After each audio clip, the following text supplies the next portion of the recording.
Hey, how you doing this afternoon? Welcome to Sports Nothing But Sports with Kent Sterling for Thursday, February 13th, 2020, brought to you by the great people at Today's Dentistry. Dr. Mike O'Neill, the best that there is, best that there ever will be. He's been my only dentist for the last 26 years. I hope he's my only dentist forever. Dr. Mike is ready to see you as a new patient. 317-849-2933. I want to talk about leadership today because Indiana's going to play Iowa tonight at Simon Skjodt Assembly Hall. And Indiana needs leadership. They need a guy. They need a player to take control of that locker room and enforce a standard of excellence and effort that just isn't in play at Indiana basketball right now, and it hasn't been for the last 4 years. That's the way it's been at Indiana, and for Indiana basketball culture to change, that's going to have to change. Somebody's going to have to take the bit, right? And decide, you know what, I got this thing. Boys, this is how we do stuff, and if you got a problem with it, I got a problem with you. That's what's going to have to happen. If they're going to contend in the Big Ten, if they're going to find their way back to the middle of the Big Ten, this is what's going to happen. Right now, Indiana's 12th in the Big Ten at 5-7. If they lose tonight, they're 5-8.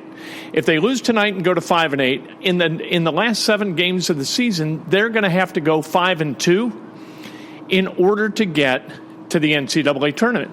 That isn't going to happen. You don't go 5-8 and then go 5-2 if you're Indiana. That's not the way this team is built. This team isn't talented enough to all of a sudden flip a switch and get going and play really good basketball. So tonight is really, really important. And here's the thing about college, is that college tempts every college student with stuff, right? The easy road is right there in college. When I was in college, it was quarter beer night at the Reg on Mondays. Was that going to be a whole hell of a lot more fun than studying? Yeah. But if you took that easy road, then at the end of the semester, all of a sudden you get a letter from the university saying, you know what, maybe we don't need you around here anymore. With basketball, it's the same thing, only you get a report card every game. You take the easy road and you look around the locker room and you say, man, these guys just don't get it, but I don't know what to do about it. You've got the same issue. There's going to be a comeuppance. And with the basketball season being what it is, that comeuppance is going to be visited maybe 31, 32, 33 times during the season. I saw the media availability yesterday. By the way, I'm at Hinkle Fieldhouse, and we're going to talk to people involved in Butler basketball about the Butler Way, about culture here, and about leadership. Because I think that exists here, and I think that that's how Butler got a victory last night against Xavier, 66-61. It was a terrific game. Anyway, back to Indiana for a second. Watching the media availability with Al Durham and Armaan Franklin, and prior to that, I think Archie Miller, the coach, he spoke. And on Archie's radio show Monday, he talked about the need to hold guys accountable. I think that that's best done by a player. So somebody asked Armaan and Al about leadership and about how this thing can kind of change. And what Armaan said was that he's really not comfortable. It's hard for a freshman, is what he said, to be that guy who makes that noise and who holds guys accountable. You know what? And Armaan Franklin's going to find this, and I think he's going to adapt to it quite easily and quite quickly, that a lot of things worthwhile are hard. And you've got to kind of circumvent that difficulty, or at least acknowledge a difficulty while you move through it in order to achieve the positive result. And the positive result in this case is leading Indiana basketball as a roster into a cultural space where they compete their asses off game in and game out for 40 minutes. That obviously is not the case. That is the problem with this team. You see it game after game after game. There's no mystery to this. There's no, we don't need a bunch of big brains sitting around in a room trying to figure out what's wrong with Indiana basketball. We know what it is. It's a lack of accountability and a lack of leadership. Again, that's not necessarily a criticism of Archie Miller. This is a criticism of the players who are all looking at each other blankly and thinking, you know what, maybe you should do it, or you should do it, and never thinking, you know what, this is my job. I'm going to go ahead and take care of this. There have been leaders at Indiana University that were change agents, all right, and there were plenty of them. You know, you look at a guy like Michael Lewis. Michael Lewis never is, speaking of Hinkle Fieldhouse, right? He was an assistant coach here at Butler. Michael Lewis never cowed from a fight. Tom Coverdale never cowed from a fight. Isaiah Thomas was a killer, right? If you didn't play your ass off, you answered to those guys. That team, you know what? I tend to believe this, that if you've got more than one leader, you don't have any leaders. I tend to view leaders kind of like I view quarterbacks in the NFL, where if you've got more than one starting quarterback, you really don't have any starting quarterbacks. But if you look at that 81 Indiana team, Randy Whitman, a hell of a leader. Ted Kitchell, hell of a leader. Isaiah Thomas, hell of a leader. These guys were really, really good leaders. Ray Tolbert, really good leader, who somehow got Landon Turner to see the light and come over to the other side and be a very, very productive basketball player, the kind of basketball player he needed to be if Indiana was going to win that national championship in 1981, which is what they did. So this is what Indiana needs. They need a Dane Fife, Tom Coverdale. Speaking of two leaders on a team at the same time, you need that guy. And I think Armaan Franklin has the bandwidth and personality to go ahead and be that guy. But he's going to have to look himself in the mirror and say, okay, you know what? I'm walking in that room and I'm telling guys how it is. And if they got a problem with it and we go toe-to-toe, I'm going to kick that guy's ass. I'm going to show them I'm serious about this. I'm going to get uncomfortable with these guys. And that discomfort is going to take us to another level. You have got to embrace the discomfort. And if you don't do that, you cannot be a leader unless you're born into it, right? There's some guys and girls who are just naturally drawn toward confrontation. And leadership will cause confrontation. And then at the end of the confrontation, what do you got? You got a guy who either begins to comply with the wishes of the leader, or he or she, they go someplace else and they leave. And here's one thing that you've seen at Indiana, and here's how you know that nobody has really stood up and said, by God, this is what we need to do. Because nobody's left. Nobody's transferred. So how do you change a culture without changing people? I don't think that you can. And because nobody has been made uncomfortable, Indiana is where it is, and that's in the middle of where they're entrenched in mediocrity, and there's a malaise on the court that is really, really unseemly, and that's got to change. And that is, I'll tell you how this works. You've got to have a guy like Archie Miller who goes and recruits it, right? You've got to go recruit to that quality. You've got to go find somebody who's kind of a change agent, who isn't afraid to get in somebody's grill. I'll tell you who a guy like that was in the in Indianapolis metropolitan area. That's Kyle Guy for Virginia. Kyle Guy had two things going for him. Number one, he wanted to win worse than anybody.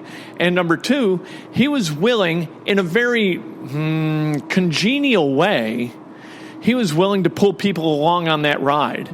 Sometimes you got to kick people in the ass. Some guys, you got to make them smile as you pull them forward. However it works best at Indiana, it doesn't really matter, but you've got to get compliance. You've got to get everybody on the same page, and that means having a cultural conversation, and that's best had among peers.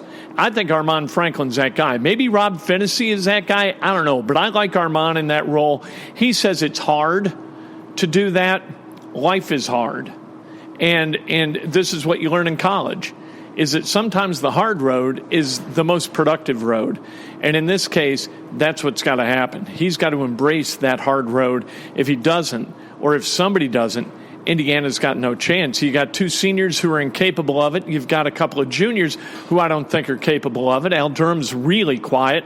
Justin Smith is quieter than Al Durham. If you got a general of an army, yeah, the general's a leader, but who you following? You're following the guy in the foxhole who says, come on, boys, here we go, and goes over the wall, right? And that's what's got to happen with Indiana. All right, I want to talk Butler basketball with LaVall Jordan, the coach of the Bulldogs. I want to talk to you about leadership a minute. Yeah. Do you recruit it or do you teach it? Both. I think both. You know, the whole saying goes, winners win.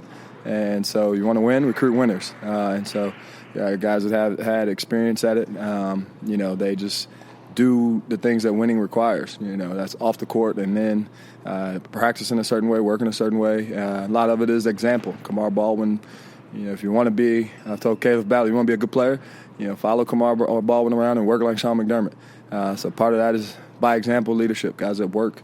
And then coaching it. I think as coaches or parents or mentors, you always say, hey, we need better leadership. Well, sometimes the guys don't know what that means and they're not equipped.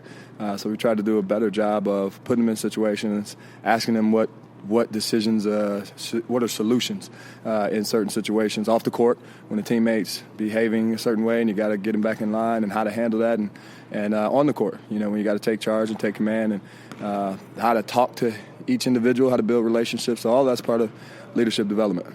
Does it help that you guys have that culture that you can already point to, and there's been a trickle-down effect from the time that you were a player here? No question. I think that's, you think Butler basketball, regardless of who's the coach, it's sustained. Well, a big part of that is it's been player-owned. And so I remember my time here when Coach Mata took over, and a lot of it was, hey, Coach, we got you. We'll take care of some of the other stuff. And that was from Mike Marshall to me, or Dan Dudukovic, or Matthew Graves and Jeff Rogers and the guys before them. And Tony Dungy calls it regenerative leadership. And so when you have a program that sustains and lasts, you have to have that. You need that. Now, how do you develop it when you're in our seats and coach it and help guys improve? All right, that was LaVall Jordan. Now let's talk to Sean McDermott. Evaluate yourself for me as a leader on this team. Yeah, I think this being my fifth year, I've seen a lot. I've been around a lot of great leaders, so just trying to incorporate those things both on the court through my actions and then vocally, learning from two different coaching staffs, learning from a lot of great leaders in the past, Roosevelt Jones, Kellen Dunham, Tyler Lewis, those guys, just taking aspects from each one of those guys and incorporating it into my own leadership style. Did that help you a little bit when you were a freshman? Because you had played with Kellen before, and then you come here and there's Kellen again. Him as a leader, was that especially effective for you because it was your second time around with him? Yeah, I think just knowing Kellen from before, just seeing his growth as a player and as a person here, just gives you confidence to know that if you follow in his footsteps, those are pretty good footsteps to follow in. So, again, just seeing his growth on and off the court here, I could incorporate that into my own style again. How important is that for you, and how conscious of that are you in dealing with guys who are freshmen or maybe sophomores now, that it's not just your words but your example that you set? Yeah, I think as a fourth or fifth year senior, your main focus is winning, so you do whatever it takes to win. And those guys see the actions that you take because you're only focused on winning, and then they want to kind of step in and do the same thing, those young guys. So you kind of take that step from early in your freshman year where you just want to play to you just want to win. What was your mindset coming in as a freshman? Were you like, I'm a badass, I don't really need all this help, all this noise?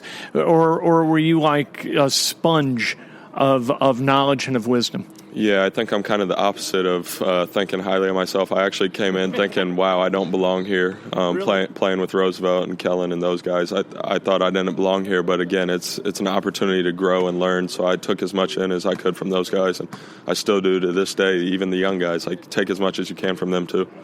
Was there a moment when you felt like, okay, I do belong? I think just playing throughout my redshirt year, just playing in practice, like, I started to build my confidence a little bit and see that I could do some different things. I could shoot, but I felt like I started to belong a little bit more through that first redshirt year. And then as time goes on, you just get more and more comfortable.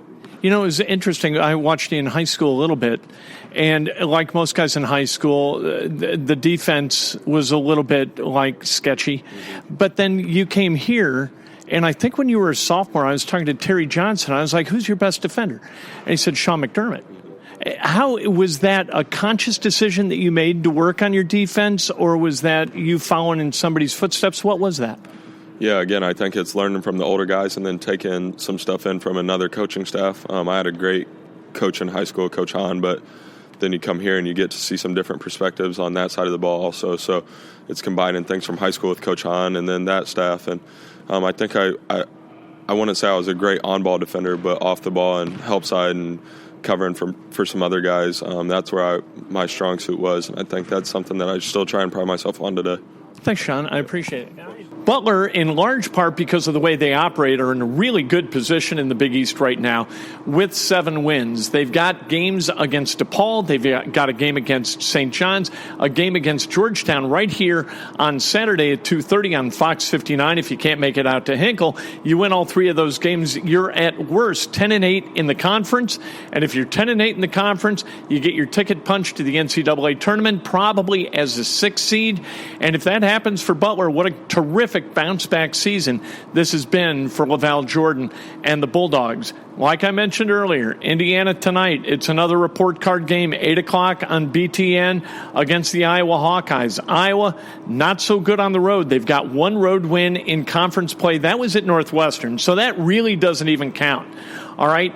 We've seen Iowa play well in Iowa City. We have seen them play terribly on the road, as was evidenced by that loss to Purdue a couple of weeks ago, where they allowed Purdue to score 106 points.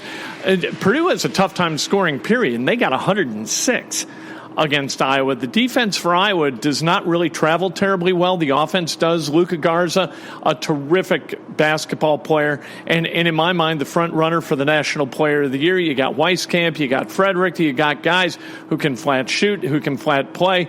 Indiana, they got to bring their best tonight, and they need to do it collectively, and we have not seen that happen from the Hoosiers in quite some time. So, you know what? Hope for the best, fear the worst, right? Pacers, they are off until a week from tomorrow with the All-Star break. Domas Sabonis, he's in Chicago already for All-Star activities, and be fun to watch Domas. You know what I like about Domas, and this was evident last night as the Pacers beat the Bucks. Domas competes. Every second of every game, he holds himself accountable, and what he does, too, is he bickers with officials in a way that I kind of like. There's the whining type guy who bickers with officials, and then there's the guy who states his case and is adamant that he did nothing wrong, and usually Domas is right. Domas doesn't whine about nothing, right? It's got to be something for him to whine. I like his competitiveness, and I think that has translated to the Pacers culture, and I think that has elevated the Pacers culture, and I think that's one of the reasons that T.J. Warren has been really, really good this year. He's terrific last night, 16 of 19 from the field, 35 points, but his defense, I think, has been much better than advertised. I think he's one of those reasons that the Pacers are doing really well this season so far, despite that how many games they lose in a row? 6 games in a row? Good heavens. And if they had lost last night, that would have been 6 home games in a row that they would have lost for the first time since 1984, 1985. Tomorrow morning, we're going to recap whatever happens at Simon Skjodt Assembly Hall tonight at 8 o'clock. We will talk Indiana basketball. We're going to preview what comes up on Saturday for the Butler Bulldogs against Georgetown and Purdue as well. I cannot wait to talk to you then. 8 o'clock on Facebook Live, 8:15 on Periscope Live, which you can also view right in your Twitter feed. So follow me on Twitter, and off you go. Then we dub over the audio version of Breakfast with Kent to hear on SoundCloud, and you can hear that here. So there you go. All weekend long, we're going to be talking about sports, nothing but sports. I cannot wait. My nephew's going to the game tonight at IU, and we'll hope for the best. Hope that he comes away from that experience thinking really good thoughts about Indiana. He's a pre-admit to the Kelley School of Business, and we, of course, hope that he goes there because, you know what, we need more Indiana grads in the pipeline for the Sterling family and the Reardon family. So we'll see how all that works. We'll talk to you about it tomorrow morning, 8 o'clock. Join me.